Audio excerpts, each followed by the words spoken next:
পরিবৃত্ত অঙ্কনের জন্য সমদ্বিবাহু ত্রিভুজ এঁকে নিই।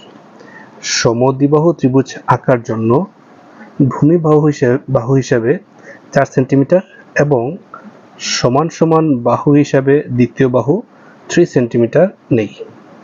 এবার যে কোনো রশ্মি হতে প্রথম বাহুর সমান দৈর্ঘ্য নিয়ে বিসি অংশ কেটে নেব। যে কোনো রশ্মি থেকে আমরা প্রথম বাহু সমান করে বিসি অংশ কেটে নিলাম। প্রাপ্ত বি ও সি বিন্দুকে কেন্দ্র করে একই পাশে দুটি বৃত্তচাপ আঁকি।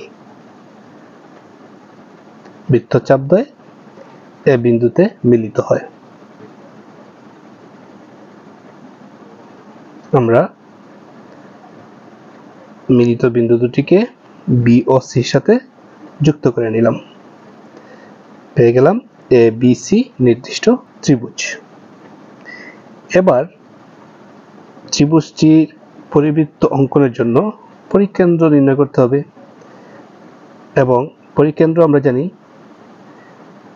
ত্রিভুজের বাহুগুলোর সমদ্বিখণ্ডক যে বিন্দুতে মিলিত হয় সেটি হচ্ছে পরিকেন্দ্র।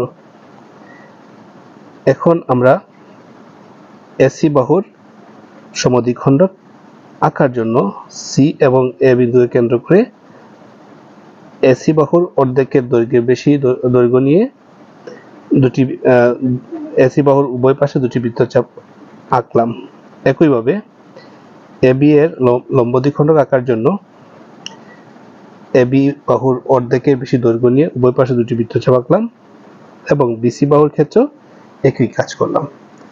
এখন অঙ্কিত বৃত্তচাপগুলো যে বিন্দুগুলোতে মিলিত হয়েছে সেই বিন্দুগুলোকে আমরা আলাদা আলাদা করে যোগ করে নেব। দেখতে পাচ্ছ, আলাদা আলাদা করে যোগ করে নিলে বিন্দুগুলো বাহুগুলো একটি বিন্দুতে মিলিত হয়ে যাচ্ছে। এই মিলিত বিন্দুটাকে আমরা বলবো পরিকেন্দ্র। পরিকেন্দ্রকে আমরা ও দ্বারা চিহ্নিত করলাম। এখন পরিকেন্দ্র থেকে ত্রিভুজের 3টি শীর্ষবিন্দু রয়েছে।